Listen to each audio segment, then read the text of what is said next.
Thank you. Item 2.4 is the reiteration of the executive session motion. Sue. The board met in executive session to discuss pending litigations, the employment history of a particular person, and board development. Great, thank you. Good evening. Welcome to the October 6th public meeting of the Pelham Board of Education. Just a few items before we get started. As a reminder, applications to serve on Board of Education committees for the 2021-2022 school year are due this Friday, October 7th.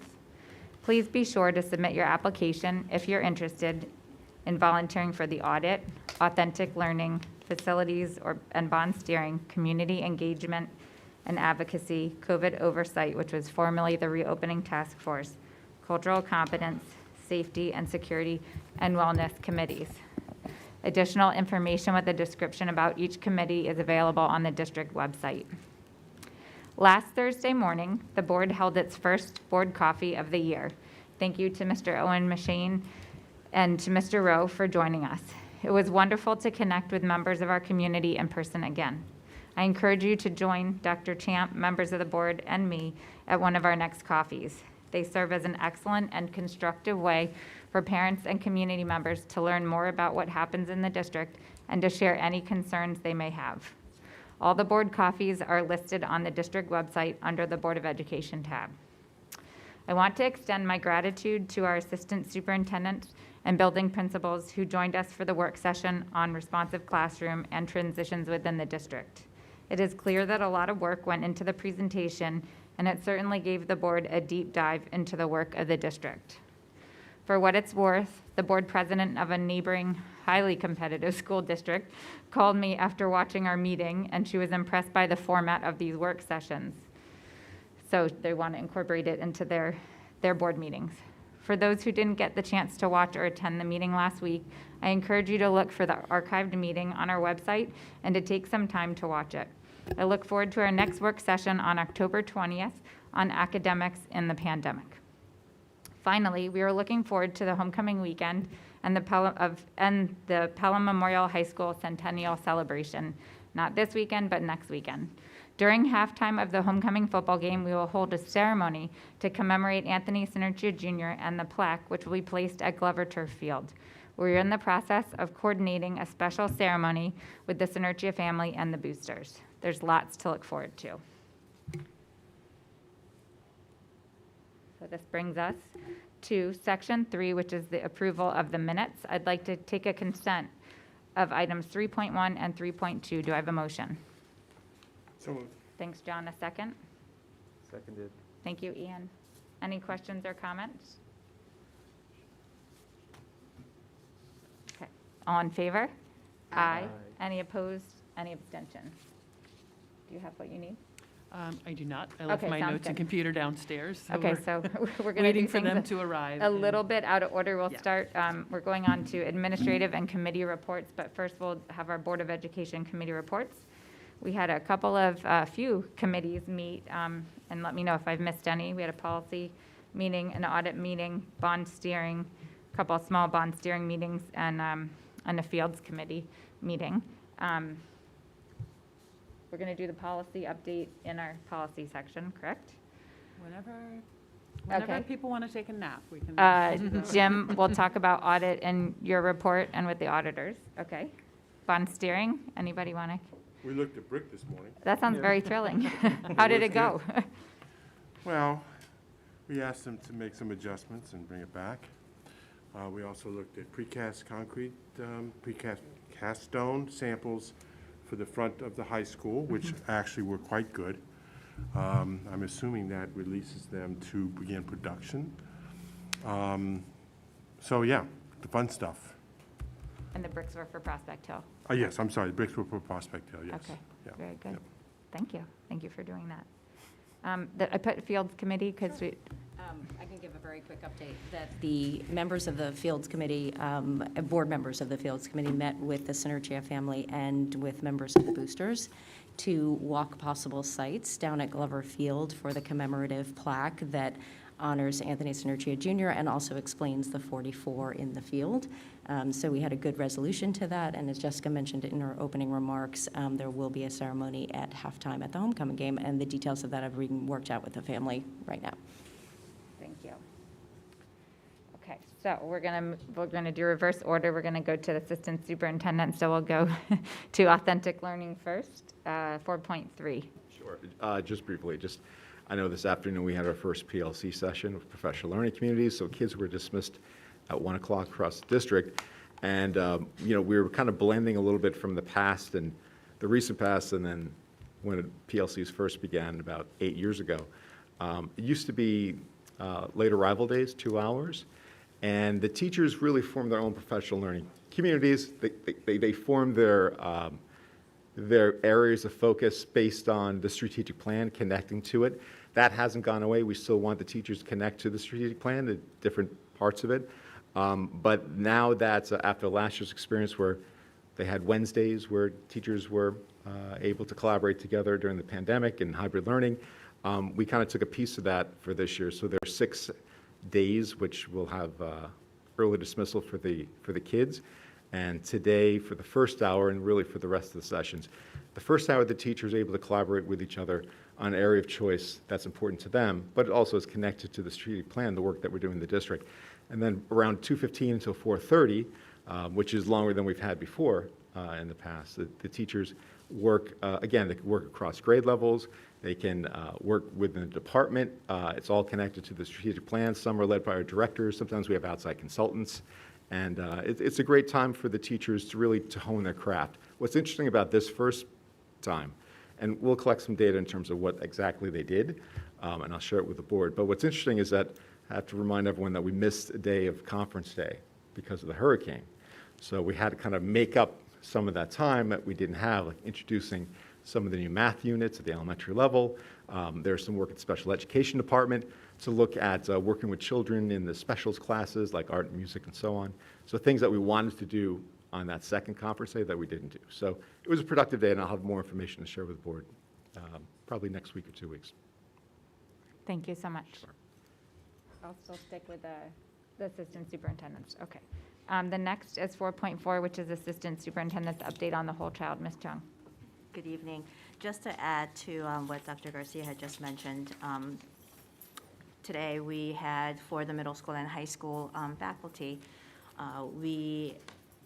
we started the implementation. We started talking about what social emotional curriculum we're going to use for secondary students as part of the strategic plan 3 years ago. And we had, just before the pandemic, decided on using the universal DBT, the classroom DBT. And so part of that implementation includes having the middle school and high school faculty also understanding and getting an overview. So we actually did that during our PLC time today from 3:15 to 4:30. And it was great because they got a kind of sense of what skills we're going to be teaching our students. And we are going to start small because it is a bunch of lessons that you do need to incorporate into an existing curriculum. But all of our classes already have a full curriculum. And so we're starting with our health teachers and the lifetime PE teachers last fall got trained on this, and they actually have started using a little bit of the curriculum, incorporating that into their classes. And so we've started on a smaller scale, and we're going to try to expand it a little more, and then we're going to have a broader, we're going to have to come together and have a broader plan for how we're going to address all of the grade levels, but we'll work on that this year. So that's our 6 through 12. In terms of our elementary, I am very happy to report that the colonial psychologist, Brittany Anderson, she was able to start this week. And so we had a couple of days of transition for her with Anna Nardone, who's been filling in for her at Colonial. And so now that she has started, we're going to be starting the push-in SEL lesson starting tomorrow. As I have mentioned before, the focus of that SEL push-in lesson is about how to become a mindful student. And I know that we have kind of talked about this last week. Students are having a little bit more difficult time than previous years to transition back to school. And so I think having this lesson incorporated into the special schedule through the 6-week cycles, 6-day cycle, I think it's going to be really helpful.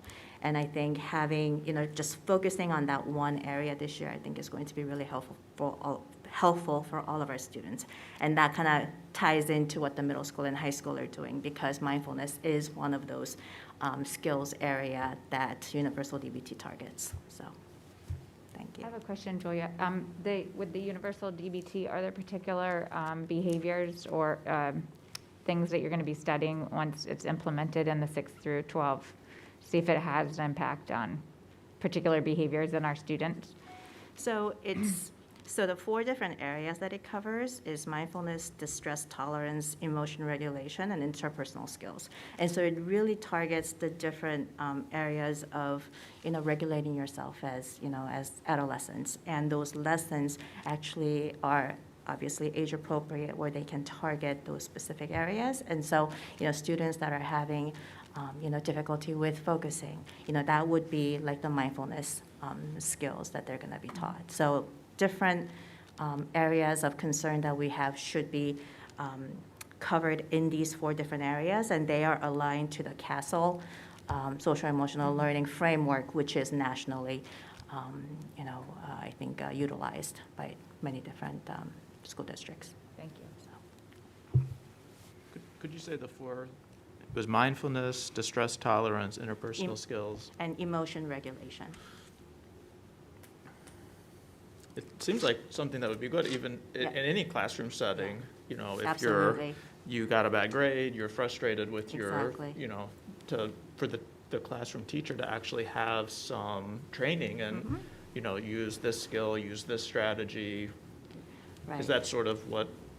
So the goal is to, not every single teacher will be teaching the skills, but if they're aware that that is what students are working on, then we can always help the students to access the skills that they've learned. So I think that's the ultimate goal of having more people aware of what those skills are, That so that they everyone can speaks help. the same language. And Right.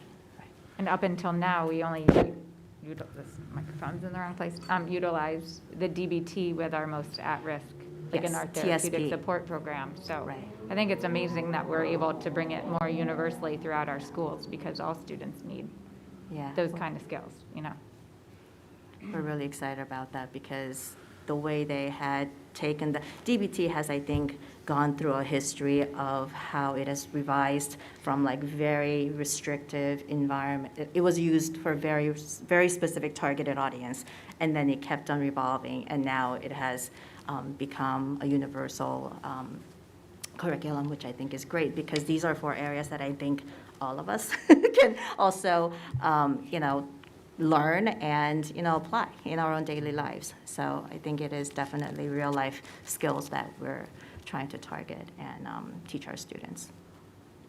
I'm also wondering, because I know we mentioned a couple meetings ago, how is the athletic program tying into the strategic plan? And I would imagine a lot of coaches would be interested in, learning more about some of these strategies. I could see where, in an athletic situation, it'd be very helpful, distress tolerance, mindfulness, kind of in a high-stress situation. I wonder if there's any opportunity to even broaden it beyond just the classroom. Right. I think it'll be our own phys ed teachers who will at some point probably get trained. Not all of them are trained, just the lifetime PE and health teachers.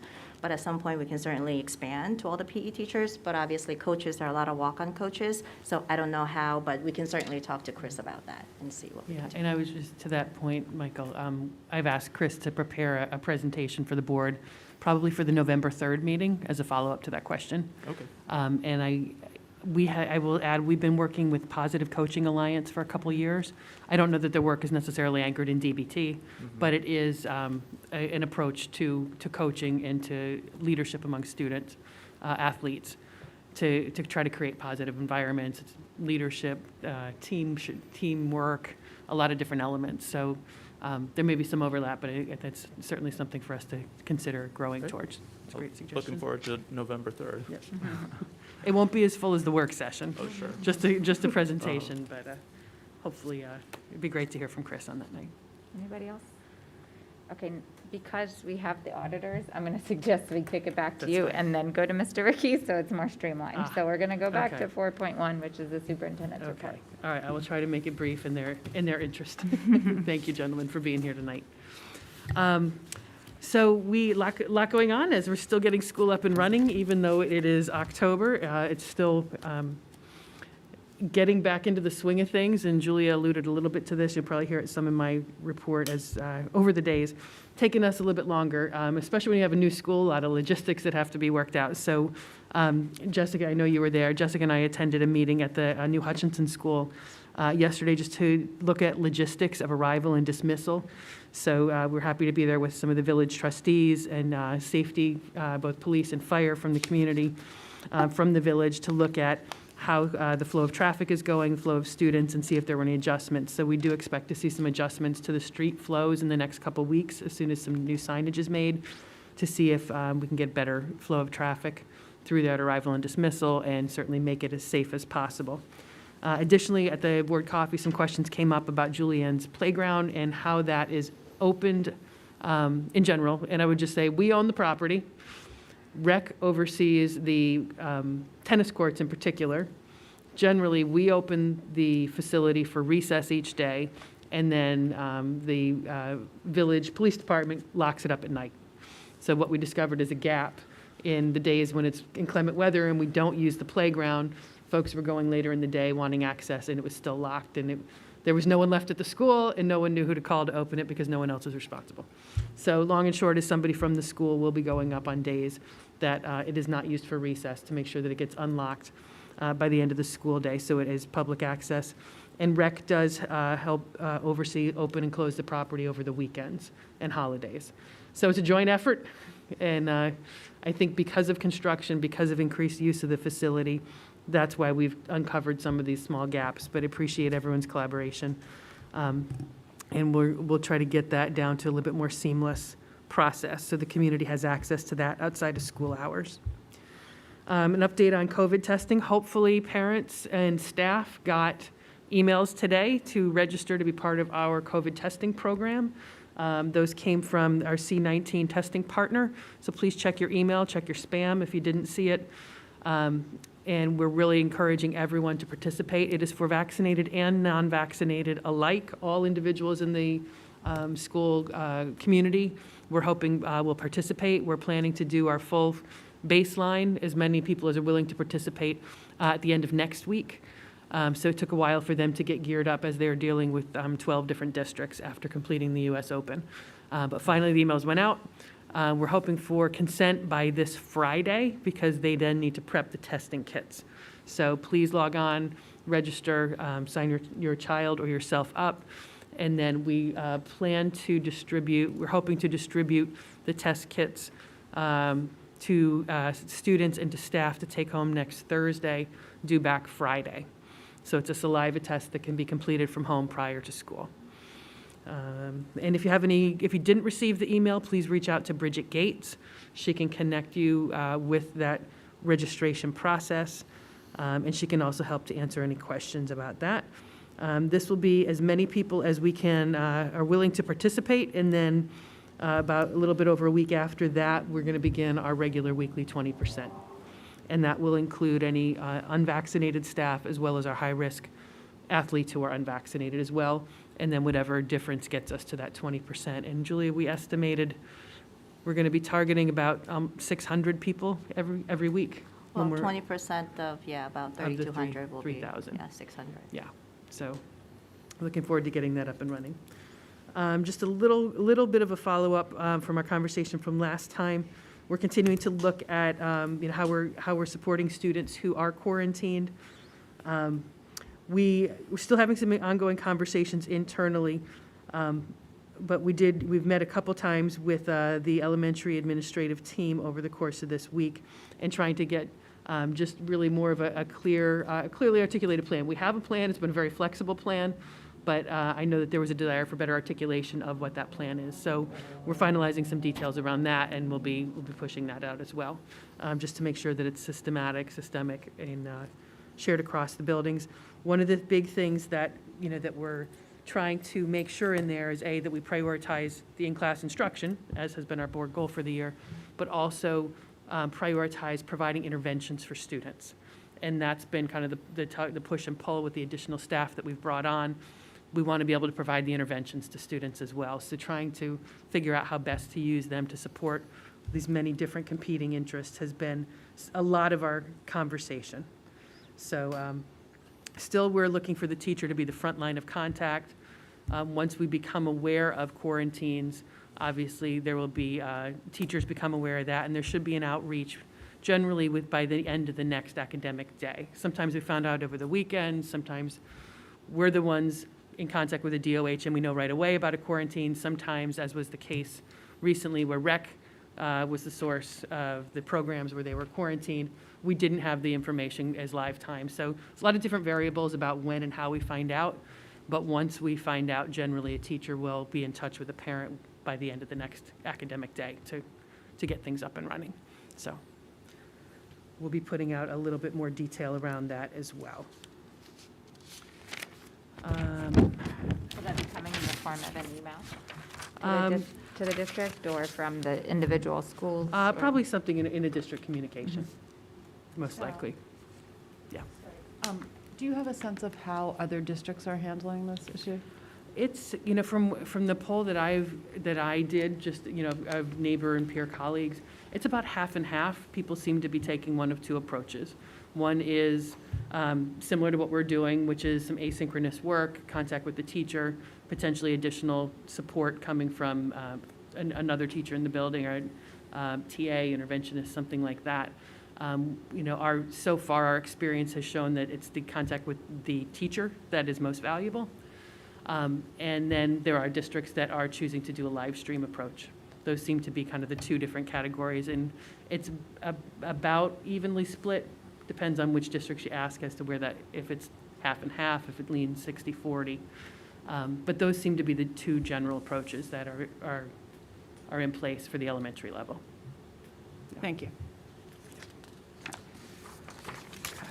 Got a lot of different things, so I appreciate you jumping all over with me. One thing that we've realized, even though this is the third year that has been impacted for students by COVID, this is also the third year for parents that has been impacted by COVID. So what we're realizing, and I know we saw it in sports, we're seeing it in academics, and we're just seeing it in a variety of different ways. A lot of times parents haven't had the advantage of being at PTA meetings, sitting on the bleachers, being in school with other parents, and that natural informal mentorship that happens when you meet someone who's got an older child, they've navigated the system, years ahead.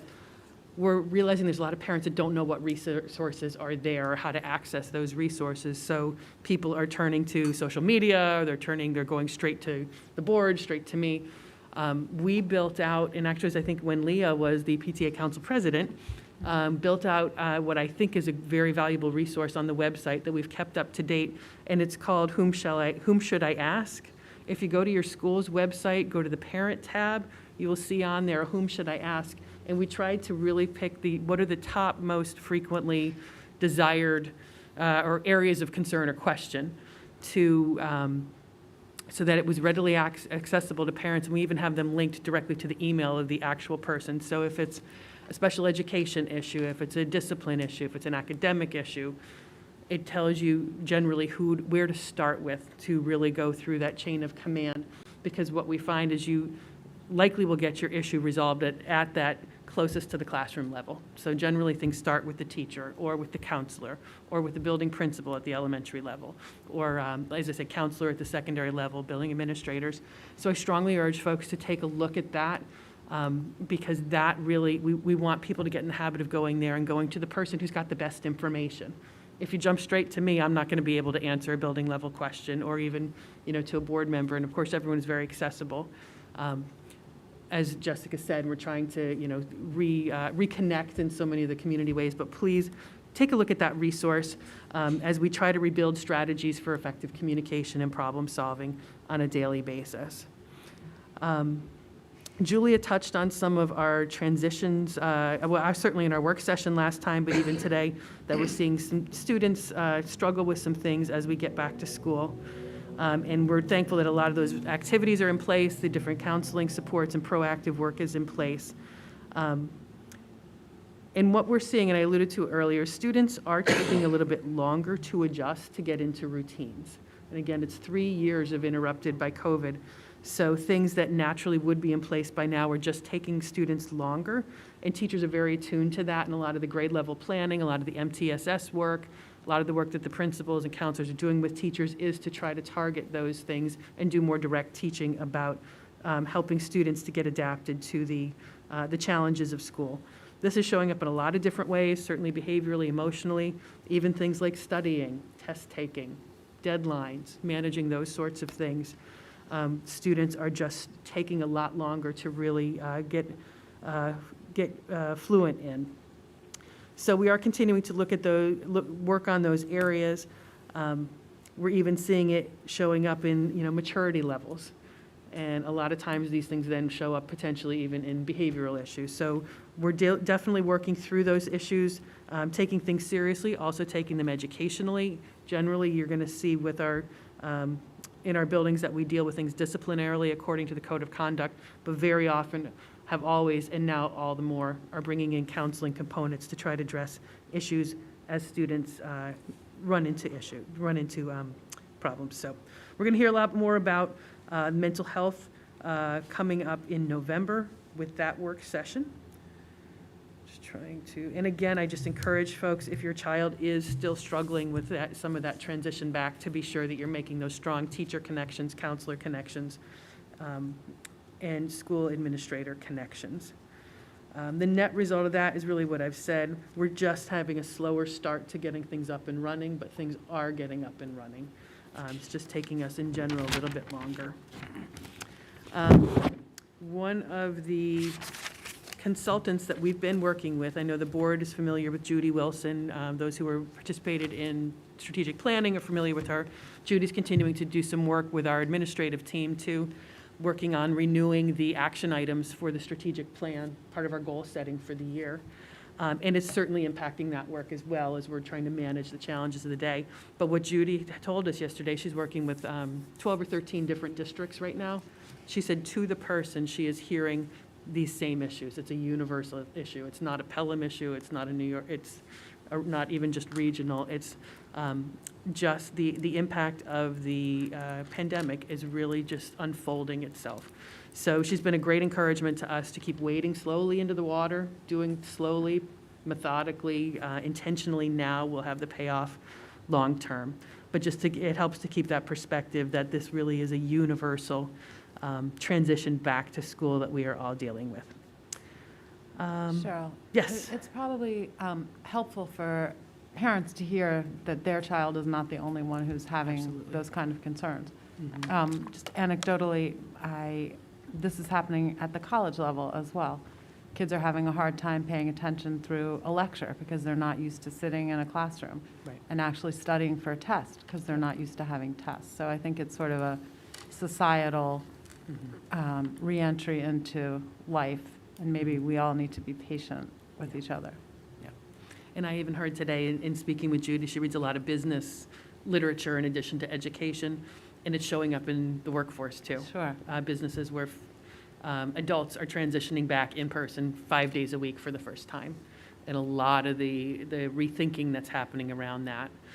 So yeah, it's everywhere, everyone. Right. So I People think- haven't been on public transportation in Right. 2 years, and that's a whole step that they have Experience. to take. Yeah, so Yes.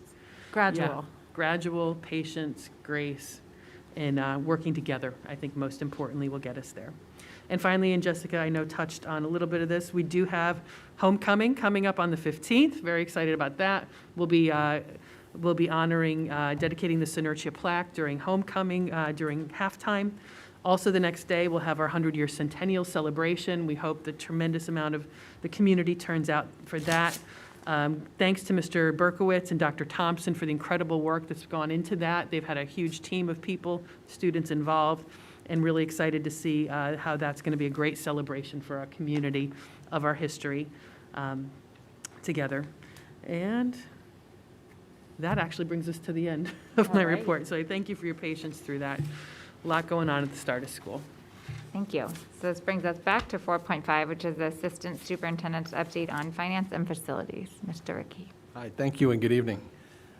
This evening, we have our external auditors here who will provide a presentation of the end of fiscal year results for 2020-21. Before we get to that, I'll just give you a short update.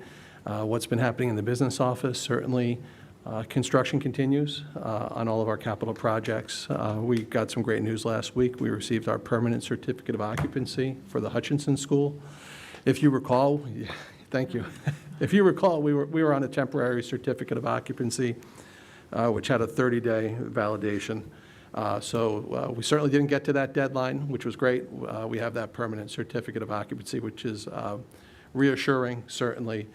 Doesn't mean that work is completed in that building. We're still doing tile work and some accessories in the gymnasium area, and they'll be finishing off that area for quite some time. On the exterior, you'll continue to see work on the site work, and then the demolition of the former Hutchinson building will begin to progress a little bit more too. More recently, the utilities have been disconnected from that building. If you were on Lincoln Avenue today, you saw the people from Suez turning that key about 1,000 times to turn the water off. So it's permanently disconnected, and we're going to be moving to the next steps. With that, in the near future, we've been told that some additional hazardous materials not identified in the original bid were identified, and we will anticipate to see a change order, not at this evening's meeting, but in a future meeting. So I just want to make sure I have an opportunity to share that with the board at this point in time. Work continues here at the middle school as well as the high school. As Mr. Bryce mentioned this morning, we had a meeting with members of the board members of the bond steering committee for the second time. We were out there once, I believe the morning of Yom Kippur as well, to look at the stones. And that first meeting produced some really great information, and everyone wanted to get a different look at it with the stone, see how things looked with the building cleaned up, with the stone cleaned up a little bit. And I think the results were effective, and today I think it was a really great meeting. So that will be moving forward. Also, in this evening's meeting, there is a change order for the replacement steel in the tower portion of the front of the building. I know I've mentioned that previously, and it's nice to see that number finally come before the board so that work can progress. And they're really waiting on that and the cast stone pieces to be made so that they can move forward. So that's really exciting. The interior renovation work is continuing on the art rooms and in the orchestra room. The cabinetry, additional cabinetry should be going in this weekend. And we've been told that the floor tiles and the accent tiles for the orchestra room are now in stock. So we hope to see that work progress a little bit more rapidly as well. At Prospect Hill, the restrooms, the student restrooms, have all but one of them, I believe, has the permanent restroom stalls, which was great. We had some temporary stalls there in the interim. A couple of the decorative lights need to still be put in there, but they're working on the finishing touches on the bathrooms there, which is great.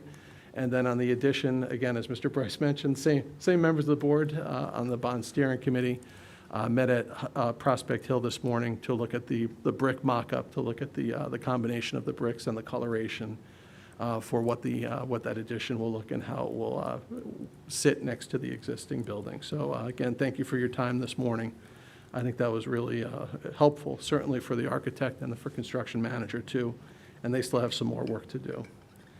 On this evening's board agenda, there's some change orders that were approved administratively.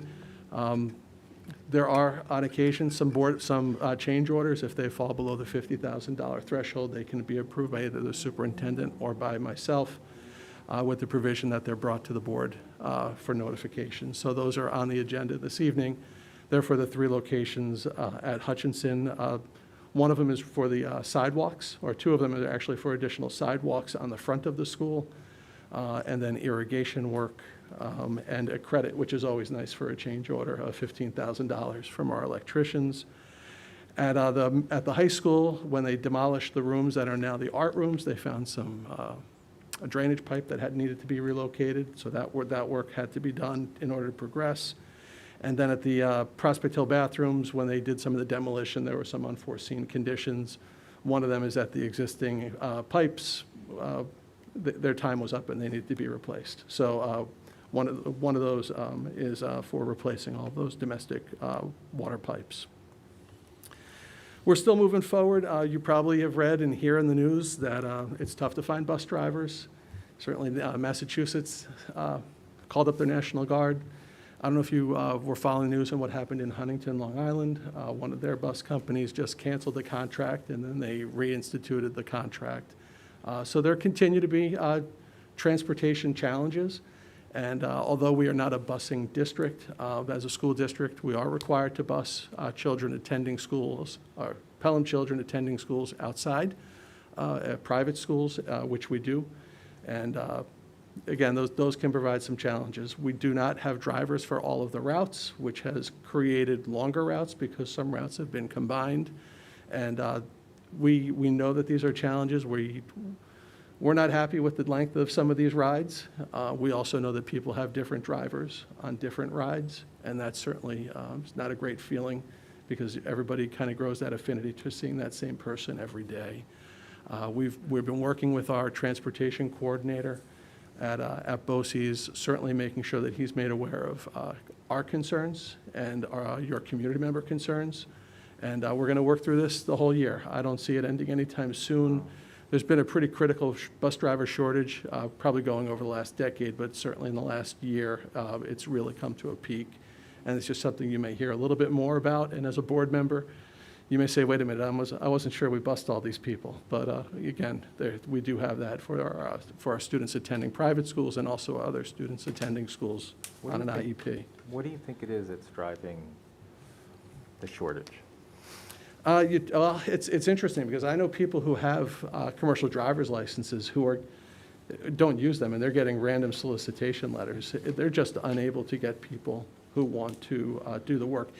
It's interesting work because you work two or 3 hours in the morning and then 2 or 3 hours in the afternoon. So it really, it's got to fit a lifestyle and a work-life combination that fits people. And right now, it's just, there's other opportunities for people out there. If you've got a CDL, you could have a better chance driving a truck and get more hours. Whereas, with the bus driving, it's not always a full day.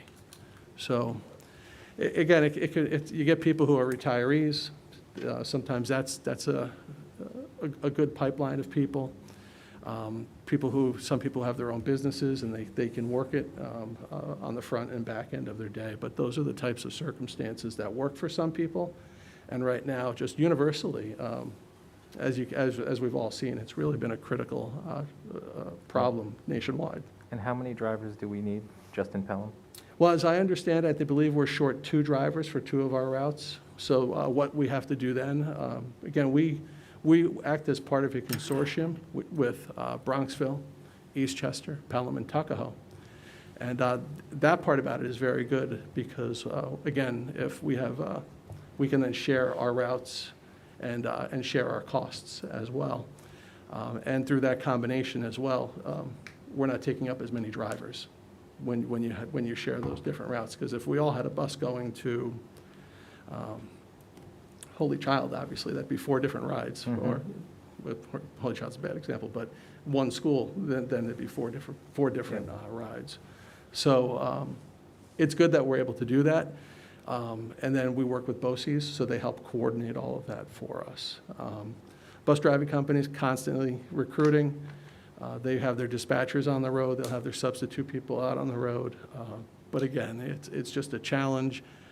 We don't see that ending anytime soon, and we're just going to have to keep working through it all year long and making sure we communicate our expectations, and we'll see where we go.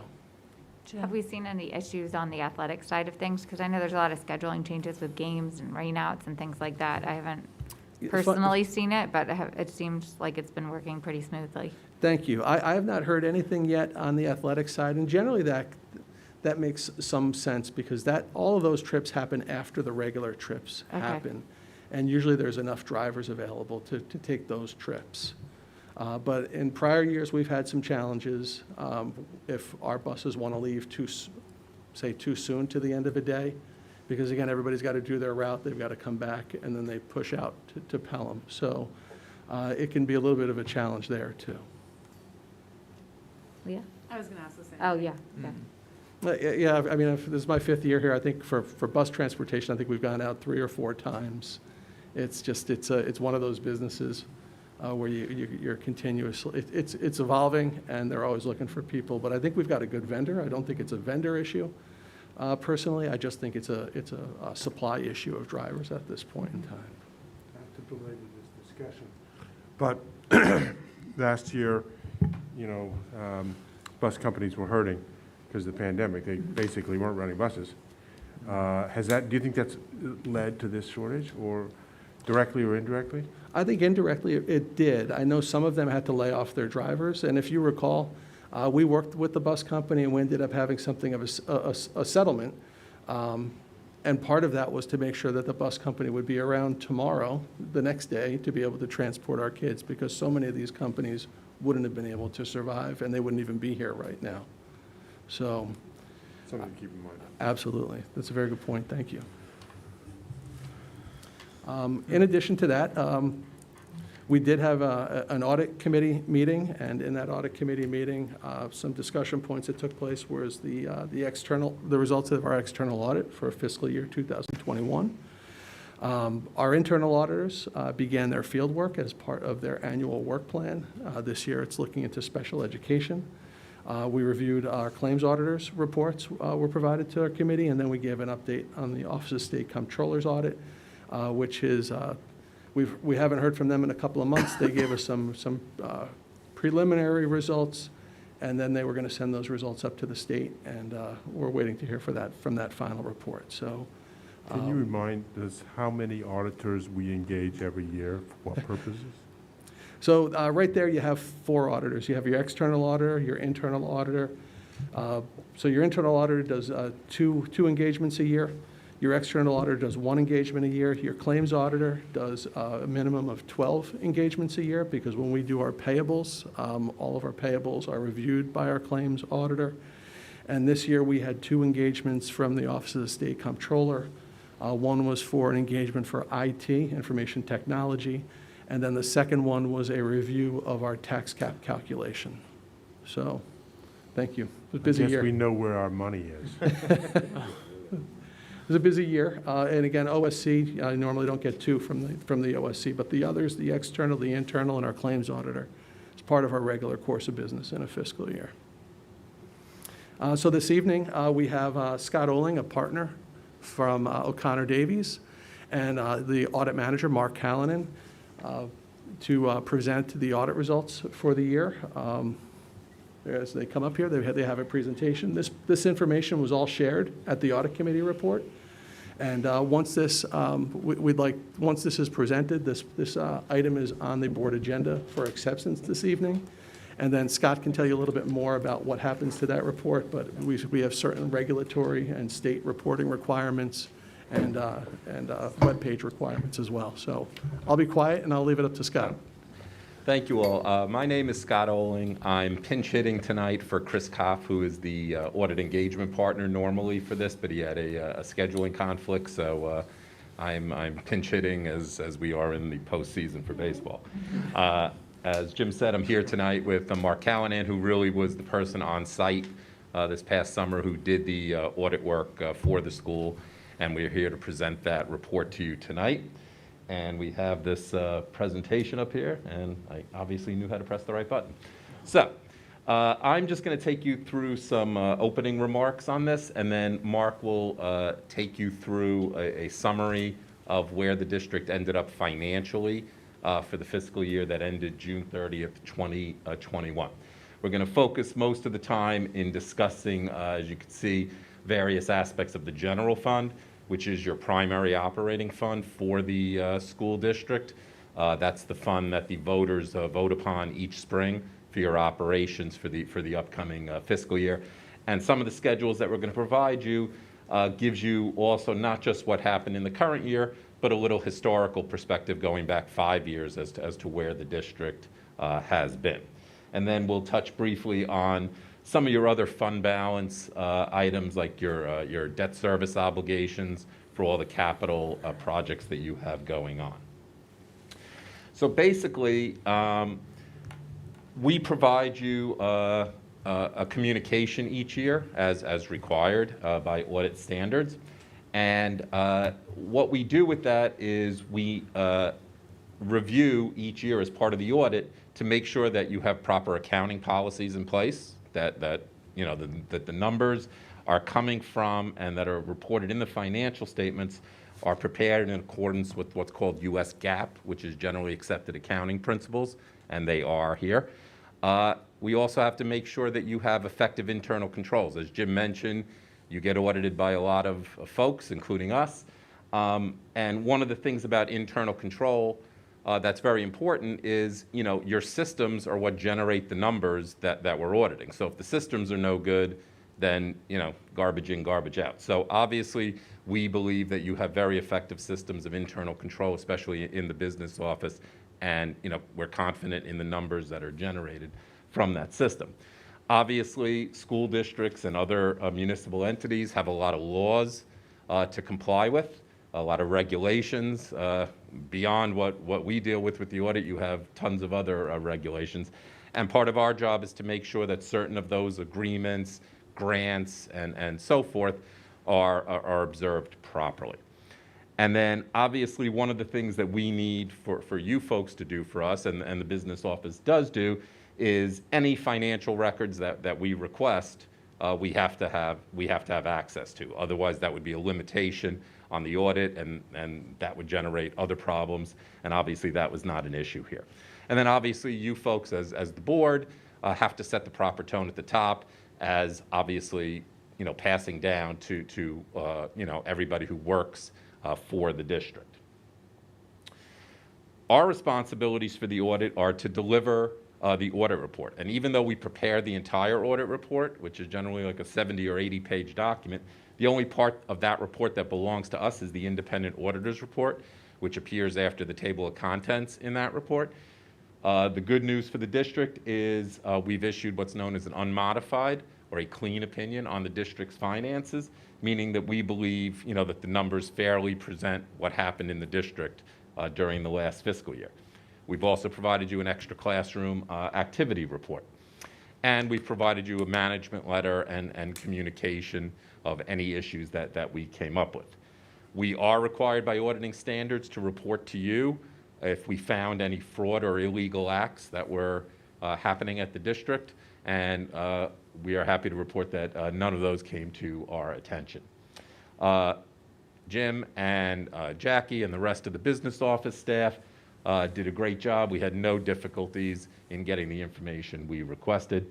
We did not have any audit adjustments to make to the numbers that were provided to us, which is a very unusual thing in our audits. We didn't have any disagreements with Jim or his folks.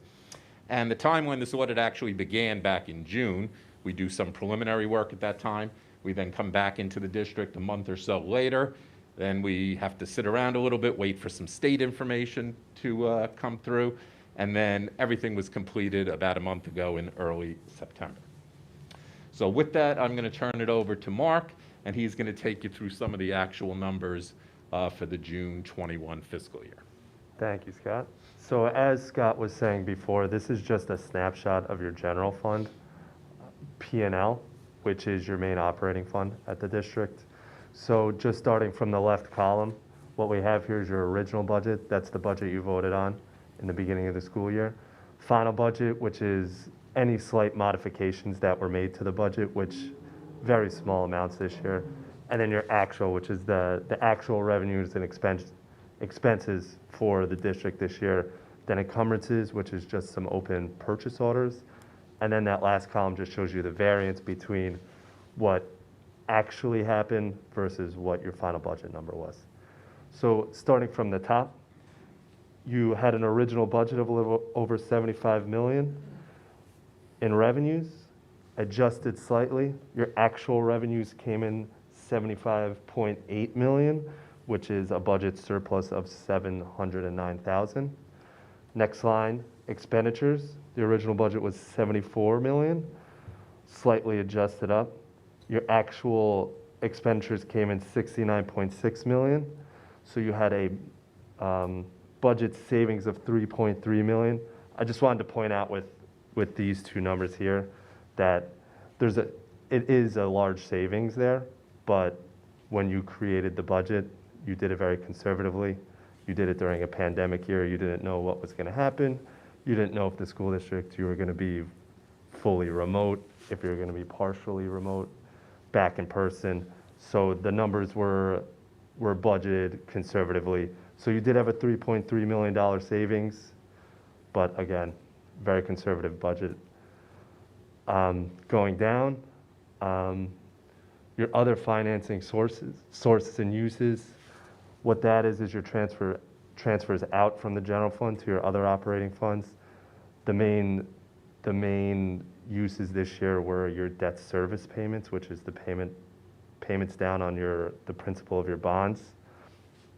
So that next line, you have your net change in fund balance. So in your original budget, when you budgeted, you expected to use $2.6 million of your current fund balance. What that $2.6 million is made up of is about $1.4 million in prior year encumbrances, which is open POs from last year into the current year, and then appropriated fund balance of $1.2 million, which is voted on by the board. And what that is using next year's budget to budget the current year's budget, using next year's expenditures for this year's budget. So you expected to use about 2.6 million. Your actual came in at a budget surplus of about $2.5 million. So your opening fund balance for the year was $18.2 million. You ended the year at $20.7 million. There's a lot of restrictions with how you can use that money, which I'll get into more detail in a few slides. This is just a snapshot of some of your major revenues for the district. Now, on the previous slide, it was a much more macro level. This is a little bit more detail. So on the previous slide, there was 75.9 million. On this slide, you can see this makes up about 99% of the revenues. So starting from the top, the first two lines is your property taxes and your star. That is voted on and just goes with your budget. That's how much you receive from property taxes. Next line, your non-property tax distribution, that's your sales tax. You can see there was a large budget savings there of about $300,000. Your conservative budget of $750 because you don't really know what you're getting in sales tax every year. And with the climate of how the year was going, a conservative budget was the smart choice. You got $300,000 more than you budgeted, and compared to last year, you went up about $100,000 in your sales tax in the current year. Your day school tuition is comparable with last year, came in about budget. Your state aid, it went down slightly this year, but not much. You did have a budget surplus there of $400,000. The main reason for that $400,000 budget surplus is New York State came down last year and told you they were going to withhold 20% of your BOCES aid. So what the district decided to do was not to book that revenue, not book it as a receivable, just in case you didn't get it. And then in the current year, New York State told you you are getting that 20%. So if you looked at last year, you would probably have a budget deficit. Now you have a budget surplus because that was just extra revenue that you received from the 20% holdback of BOCES aid the year before. That last line is just a transfer from debt service. You budgeted for it, didn't need it. So that's that. This slide, what this slide is just, it's more of an informational slide. This is those same revenue categories, just a 5-year history of them. Just a few things to point out with your property taxes and star. If you see 5 years ago, you have 59.2 million. You increased your revenues to 65.6 in the current year. That's an increase of about 10% over 5 years, which property taxes are increasing, but you're staying within the tax cap, so that's a good job by the district. The other thing I just wanted to point out was the sales tax 5 years ago, 657,000, increased all the way over to 1 million. Even in the climate we're in, you can thank Westchester County and Amazon basically for your sales tax coming in so high over the years. Does this reflect the federal COVID relief? Oh, sorry, I can't. Does this reflect federal monies that were received? No. This Not much. particularly does not, no. Okay. The other thing on the sales tax distribution is, I don't know if everybody remembers, but about, I believe it was in August of 2019, the county raised its sales tax by 1% in areas outside the big cities in the county. So that kicked in August of 19, which was supposed to start helping, local governments and school districts during 1920. Obviously, the pandemic shut a lot of stuff down at the end of the 1920 year, so it didn't grow as much as had been expected. But over the last year, as Mark was saying, with Amazon and everybody being at home and just spending money that way, that's where this the extra sales tax has come to everybody. Next slide. This slide shows your major expenditures in your general fund. When it comes to expenditures, it's a little bit harder to get a summary quite like the 99% we showed you of the revenue. This makes up about 80% of that, because when you think of your revenues, when you pass the budget, there's hundreds of lines. So these groups are made up of multiple accounts, but this is 80% of your expenditures. You'll see in the variance column, there was a lot of budget savings. Just want to point out again that during a COVID year, the budgets were conservative, so a lot of budget savings across. If you look at the operation and maintenance of plant, when you budgeted that amount, you were expecting repairs to classrooms, repairs to the buildings, some just repairs across the school district that obviously couldn't happen due to COVID. So there's a large budget savings there of over $1 million. The next few lines, teachers, regular school, programs, students with disabilities, pupil transportation, budget savings just because during the 2021 school year, there was a lot less services that were given to the kids because a lot of it was more remote. They weren't in person. So a lot of savings there. Your teacher retirement, your health insurance, budget savings there. Your transfers out to debt service, there's a slight budget variance there because you did refund a bond this year. So there's a budget savings there as well. And just so you know, I mean, this is, you're not unusual in this, in all the schools that we've, presented at so far or about to present at. Many school districts had these savings because you constructed budgets like, 2021 was going to hopefully get back to be normal times. And, that obviously, did not happen to a full extent. So you're not unusual where, districts did have some savings on the expenditure side of the budget.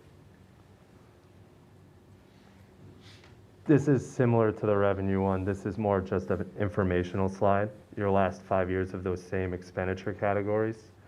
Just something to point out is from 17 to 2021, your expenditures only increased about 4%. So that's just a good job on the district keeping costs down. Next slide. What this slide shows is your fund balance in your general fund over the last 5 years. And as I said earlier, you have 20.7 million, but a lot of it is restricted. New York State caps your unassigned fund balance, which is your free and unrestricted money to use for anything at 4%. You guys are at that limit of 4%. Just to go down the other ones, you have non-spendable of 1.8, that's just some prepaid expenditures. The restricted fund balances are restricted for those specific purposes that are listed there. You increased your tax certiorari fund balance this year by 1.3 million. You increased your ERS retirement contribution reserve by about 300,000. You increased your TRS retirement contribution this year by about $700,000. All these have limits on them. The TRS, you can only put in 2% a year based on how much you pay out in your TRS expenses for the year. So I think you maxed out how much you can put in the current year. So these restrictions come up to about 13.8 million.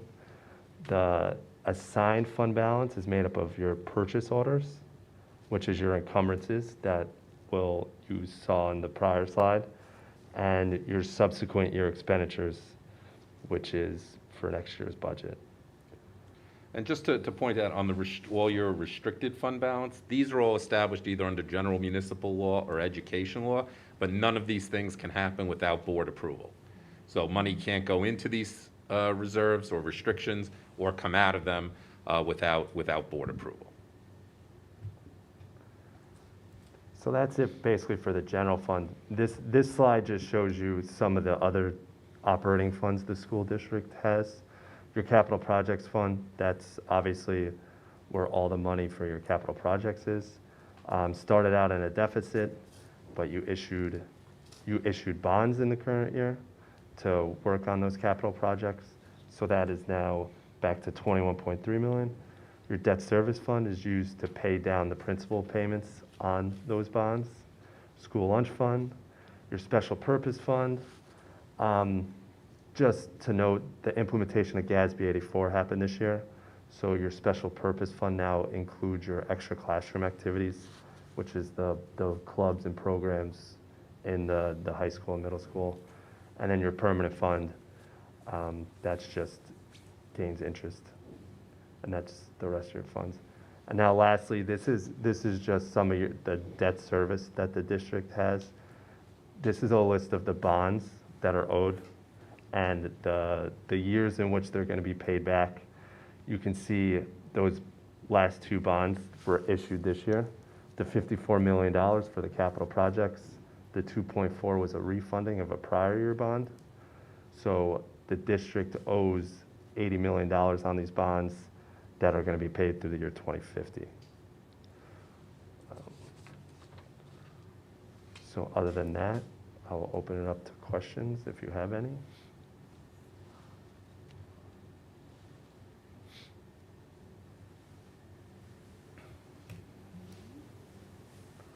It was a lot of information Yeah, in a sorry. quick, Lot of numbers. You mentioned that some of the fund balances are at the statutory cap. You mentioned like a 4% for certain categories. The unassigned, Uh-huh. the maximum that is allowed to be in that is 4% of the next year's budget. So your budget is approximately $80 million or so 4% is the 3.2 million. And some of the restricted are also kind of maxed out, is that true? Each of those restrictions has its own rules under general municipal law or education law.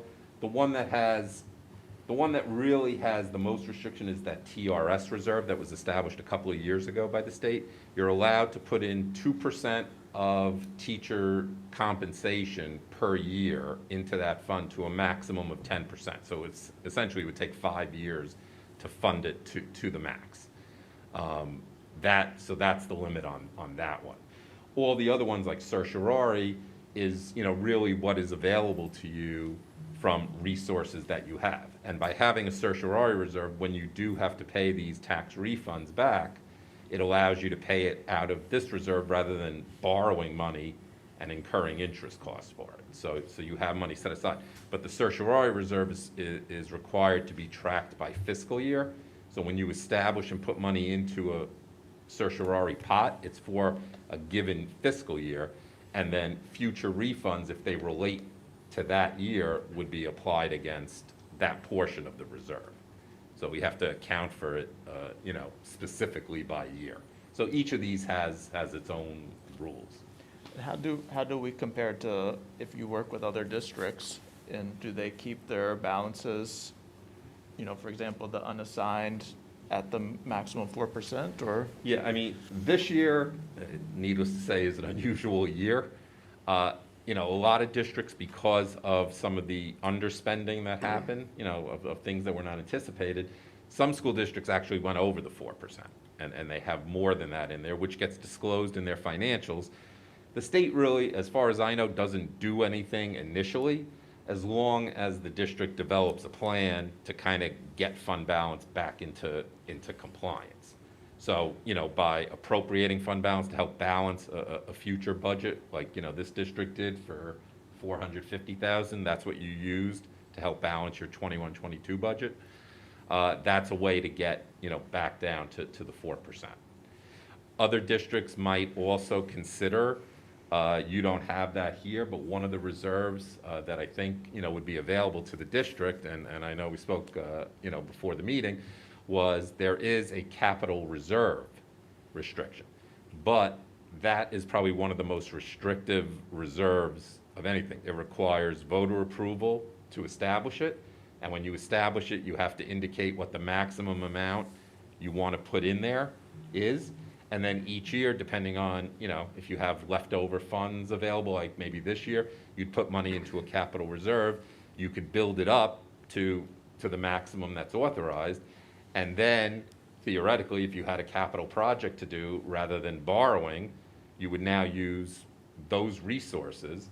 But again, to take money out of that reserve also requires voter approval. So that one requires voter approval in and out. Some of these other ones, don't require voter approval, they just require board approval. What are some things you think that we and other districts should be thinking about in a look forward into this coming year?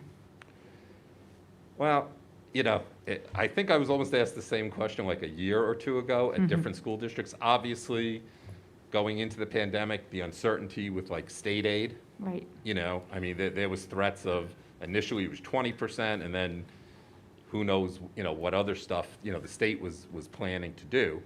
And so, obviously, when the state reversed that position, earlier this year when they got, some of the federal, stimulus money, they were able to restore money that was taken away last year. So that's why everybody's state aid seems to be higher this year, because some of it's a catch-up from last year. Obviously, property taxes in Westchester support the majority of the budgets in Westchester. So it's, every school district is different. I think, conservatively, I think what you've done is to plan for normalcy. And, if that happens, then your budget is accurate. If you have a district that says, oh, I don't think it's going to get back to normal, and they under budget, and then it does get back to normal, they're going to be, in a bind. But, for here, I think you guys are doing a good job. You have, a ton of reserves, set aside. I don't know what, your capital plans are besides, what you've done so far, but certainly a capital reserve is something to think about. But again, that one is a very, very restrictive reserve. We have 3 buildings that are 100 years old. There you go. It's certainly something. It's certainly something we've talked about. Yeah. Windows I and just wanted to boilers thank- and oh, roofs. sorry, go ahead, Jim. Yeah. I just wanted to thank the O'Connor Davies team and Jim's team for getting us, it's always good to get a clean opinion, but to get it this early in the year also is very helpful. So I know you guys get here early and work with the team and get this done very quickly. I believe you're one of the first audits that we That's what conduct Chris said. this is, each summer. To have it So, at this point in the year is Yeah. great information for us, so thank you. You're welcome. Racing for 4 audits. If I could say thank you, and that really teed it up for the folks in the business office. Thank you them, and certainly the folks from O'Connor Davies, our internal partners district-wide, because there's a lot of work that happens as far as looking at purchase orders and getting everything in order on time.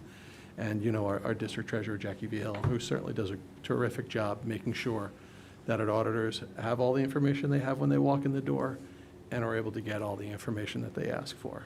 And it's a very difficult task, as these gentlemen have said. We're the first audit out of the gate. Our fiscal year closes June 30th. And if you go back to that date, we're not even 2 weeks into July, and we're here with the external auditors. So it's a tremendous amount of work, and the folks really do it in a very professional manner. So it's my opportunity to thank them for that, and I thank you for that. Thank you. So this is something that we will have a motion to approve in this next section. That's correct. Yes. Thank you very much. Thank Thank you. you. Have a good evening. Thank you. Okay, so this brings us to section 5, which is financial reports and motions. I'm going to take a consent of 5.1 through 5.4. Do I have a motion? So moved. Second? Thanks, John and Sue. So this includes accepting treasury reports from July 2021 and period through August, some budget transfers from this past year into this year, and this independent auditor's report. Any questions or comments? All in favor? Aye. Any opposed? Any abstentions? I'd like to take a consent of 5.5 to 5.7. Do I have a motion? So moved. Thanks, Sue. A second? Second. Thanks, Ian. So here we have to adopt the corrective, I guess I could have put this with the last one, to the corrective action plan in response to independent auditors and related to the buses, Yes. the contract extension, and another, an agreement with NYSER. Mm-hmm. Corrective action plan. Yes. So I noticed the part that was talking about some of the high school clubs that had some leftover money from last year, and I'm just wondering during COVID if maybe those clubs didn't meet or didn't have activities that they normally would have, and if there's going to be a conversation about maybe giving a little leeway and seeing what happens this year, or what's the plan for that? Yes, I saw the comment too. So just if I could take a step back too, the corrective action plan relates to comments made and addressed by the external auditors as part of the audit. There were generally 4 separate items. A segregation of duties recommendation for our extra classroom activities, some inactive clubs at the high school that had balances, our cash receipts. We have a timeline when checks are received. We want them deposited in the bank within a certain period of time. And there was a sample here where that did not happen, so we want to make sure everyone district-wide who collects monies know how to handle those cash receipts, because that's certainly important. It's an area of risk when you don't address that. And then the last one is our school lunch fund, which historically we've done well. We've had a fund balance in excess of what the state wants it to be, and we've been working on addressing that. Last year was a very difficult time period to address it, though, when with the circumstances with school lunch and everything else. So those were kind of those items. As far as the items with fund balances and inactive clubs, that's the discussion that can happen at the school level, and to see exactly how to redistribute those funds with those clubs. I think what you're suggesting, I don't know exactly what happened, but that makes a lot of sense with last year being the way it was. I know there were some virtual meets, and I think when they could, people met outside at different times, but I think it was such an irregular year as far as the club activity and that regularity. I think that we just have to develop. We want to develop a plan that certainly helps our students with all of these clubs, and a distribution plan for those funds. Thanks, Jim. It just sounded like in the plan, it suggested that a conversation would happen, which made sense given Yes, the year. absolutely. Any other questions or comments? All in favor? Aye. Any opposed? Any abstentions? Next, I'd like to take a consent of 5.8 to 5.11. Do I have a motion? So moved. Second? Thanks, Ian and Sue. So these are all change orders related to the bond. Any questions or comments? All in favor? Aye. Any opposed? Any abstentions? And lastly, I'll take a consent of 5.12 to 5.15. Do I have a motion? So moved. Thank you, John and Leah. Second. So these are side letters of agreement related to the Storm Day Ida with our teachers, administrators, and the SEA. Any questions or comments? All in favor? Aye. Any opposed? Any abstentions? Section 6 is policy monitoring and governance. We do not have any policies, but we do have an update. Okay, so now is nap time, if anybody wants to take a nap. So we had our first policy committee meeting on September 23rd by Zoom, and it was really an introductory meeting, an organizational meeting for the year. We talked about the process that we use to adopt and update policies. We went over the list of policies that were adopted last year and those on the docket to work on first for this year. So I'm just going to quickly go over the policy process so that everybody understands how we do it. We work with a policy service through Erie BOCES. They send us updates for new policies and when they recommend changes to be made to old policies. And they also let us know which of those updates are required. Once the policy committee revises an old policy or reviews a new policy, we send it to our lawyers for review. And then when we get it back from the lawyers, we present the policy to the board for a first reading. At that time, or just prior to that time, the public also has an opportunity to look at the policy and make comments. Then the policy goes back to the policy committee again. We look at it. If there are changes, we send it back to the lawyers again for review. Then it goes back to the public and the board again.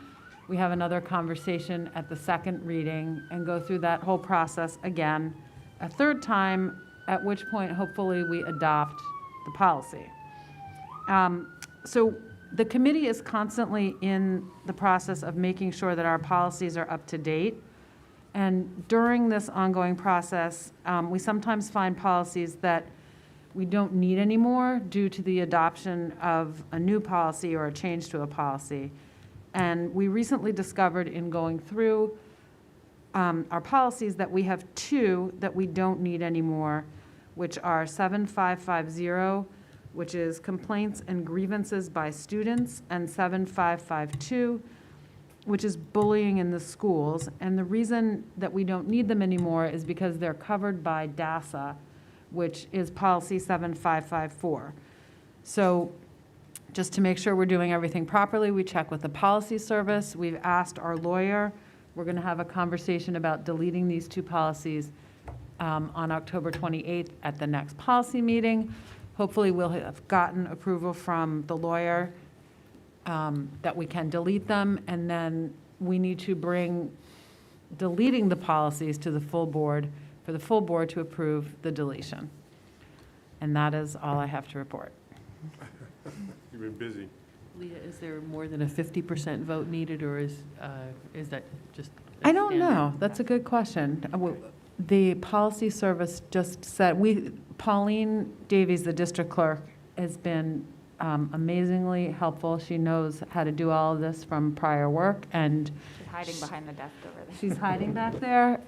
But she and I have been in communication with the policy service, who said we needed board approval to delete them. So I don't think it'll be very controversial, but that's a good question. We will find that out. Approximately how many policies do we have as a school board? That is also a good question. I don't know, John. I mean, you can look, the policy manual is up on board docs. Oh, It has, I've I seen think, it. 7 different sections, or 8 different sections. 200? I couldn't even 300? ballpark. Yeah. I don't know. There's a lot. It's 3 digits. There are a lot. And so Three the updating process, as I said, it's ongoing, because we're getting recommended or required new policies from the policy service faster than we can review the policies that we have. So it's, My point in this is that there are literally hundreds of policies. yes. And I think the policy committee maybe can deal with 24 a year in a really good year. That sounds like a lot. It's a lot. It's a lot. And that's not including code of conduct. Which is policies. before us. Right. No, the point is, it's a tremendous amount of work. It is. Tremendous effort, and we're always running to catch up. Exactly. So I just wanted to make that point. Yes, So people thank you. understand this is not, we're trying to deal with the most important things first, Right. and some of the more archaic ones, which there are a lot of, don't get the same amount of attention. That is true. Thank you for making that point. Thank That's you. it. Thank you. Okay, section 7 is superintendent's personnel recommendations. I'd like to take a consent of 7.1 to 7.5. Do I have a motion? So moved. Thanks, John. A second? Second. Thank you, Michael. Any questions or comments? I do. Okay. Sorry. I just noticed that one of the observers that we're bringing on is actually a Pelham Memorial High School graduate, and I've noticed in the past that lots of times when we have interns or student teachers or even new teachers, that they're former students here, and it just makes me proud that people want to come back and work in our district, so wanted to mention that. You're referencing the student teachers? Oh, yeah. I'm the referencing observers, yeah. one of the observers, yeah. Anybody else? All in favor? Aye. Any opposed? Any abstentions? Section 8 is pupil personnel services. We have a Schedule D. Do I have a motion? So moved. Thank you, Sue. A second? Second. Thanks, Michael. I'm like, do we have enough? 1, 2, We do. Yeah, five, we're yeah. there. We're there, Yeah, we're basically. close. Thank you for keeping track. Any questions or comments? All in favor? Aye. Aye. Any opposed? Any abstentions? Section 9 is new business. Do we have any new business? Okay, so this brings us to section 10, which is communications and comments from the public. At our last business meeting, in my opening remarks, I mentioned that Pauline Davies, Dr. Champ, and I attended a webinar on school board meetings that was hosted by NISBA, correct? And there were hundreds of school districts and individuals represented. And we talked about everything, particularly about managing a school board meeting. There's been a lot more community engagement, which is excellent. But they had some suggestions of clarifying what the purpose of the public comment section is. And so they gave us a template, which Ms. Davies and the board members and I had time to look at and to sort of combine with some of the statements that have been made in previous meetings ahead of our public comment period. So when there's people who plan to speak, I will consistently read the following. Dear community members, we're about to convene the public comment period of our meeting. We believe it's crucial for us to hear from our community members about their concerns and issues. The board is here to listen. The public comment period is not designed to be a discussion. Accordingly, the board may not respond to your concerns and questions tonight. This is because we take your concerns and questions seriously and want to have sufficient time to process and research issues if need be. We will, however, have the relevant staff member get back to you within a week's time. I also want to point out that under state and federal privacy laws, we are unable to entertain any comments or questions about school personnel or student issues. Please know, however, that we take these concerns very seriously. On these matters, we would ask you to go through the appropriate administrative channels, such as your school principal, our assistant superintendents, or Dr. Champ. We want our school board meetings to serve as an example to our students that members of our school board and members of our community can deal with controversial issues in a civil manner and demonstrate mutual respect for one another.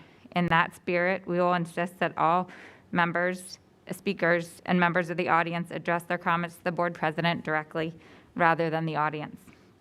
Finally, I want to remind everybody that the board and administration is reachable always by email at boe@pelhamschools.org. The board will now entertain public comment. Please remember to state your name, Pelham mailing address, and to keep your comments brief to allow sufficient time for other members of the public to speak if they wish. I have Alexi on here first, but anybody can get up.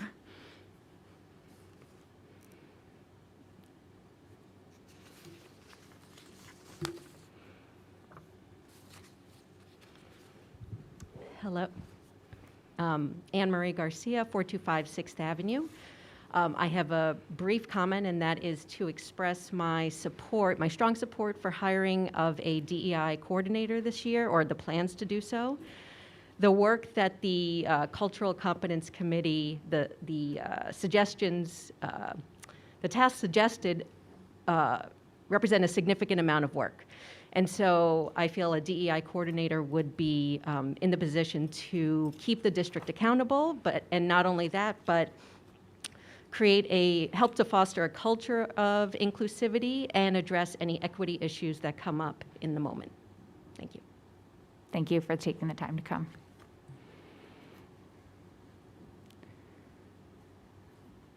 Anybody else?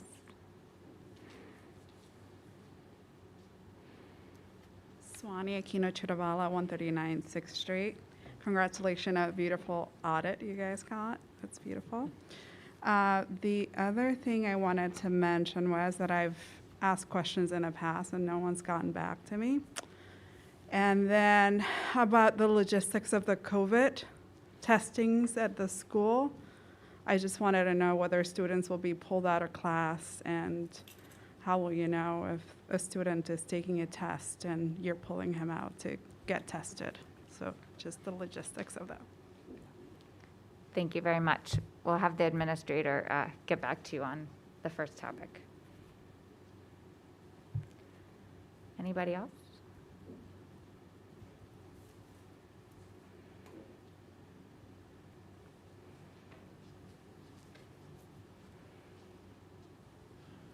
Yeah, Michael Trainer, and I reside at 622 Pelhamdale Avenue, Pelham, New York. So I've lived in this town about 75 years. I've owned a home in each of the 4 villages, so I'm very familiar with it. And reading the equity audit, I recognized Pelham.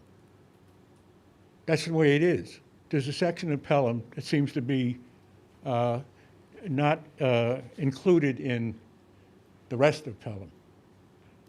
And it's been that way forever, and the audit people were able to spot it.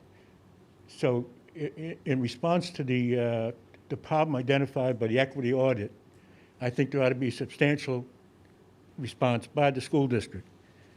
My own thought is that we could respond by having a town swimming pool at Franklin Field across from the entrance to the middle school. By that, I mean a pool open to all the people of Pelham, which would bring all the children together in the middle of town, across the street from the entrance to the middle school, with the hope that by the time, through 2nd, 3rd, 4th, 5th grade, by the time they get to that door, they will be going in it with their friends, the ones that they've been playing with every summer for years. Now, the only contribution that would be required really by the school district is the use of probably about half of Franklin Field. The pool itself would be done by the town board. The town supervisor is waiting to hear that the school district is willing to have a portion of Franklin Field used for this purpose before he will undertake to look into it, whether it's financially feasible or people of Pelham would support it. But he doesn't want to do any of that work if the school board's going to say, you're not going to use that property no matter what. Well, then he's going to say, all right, so that's it. That's the end of that. So he'd like to have a green light to at least look into it with the thought that a project would be developed that the school district would approve of, and that the town could run on the same basis as Julienne's playground and the other athletic facilities under a joint field, under the joint field agreement. The pool itself would be paid for by subscription, as in other communities here in Westchester. It would not be paid for by the taxpayers. This proposal doesn't involve any money from the school district, just the use of some of his land. But using the land for a pool could also be an asset to the school district. Because on school days, the school district could do whatever it wants with it. In June, September, whatever. On non-school days, the town recreation department would conduct whatever it wants to. Swimming lessons, swimming teams, lifeguard training, lifeguard employment. And I think it would be a very popular program that would be designed to include everybody, especially the kids, so that they're not from some foreign land. They're all from that 10 weeks of every summer where they're all together. So that's my proposal. Thank you for coming and sharing your idea with the full board. We'll be in touch with Mr. McLaughlin to follow up. Anybody else?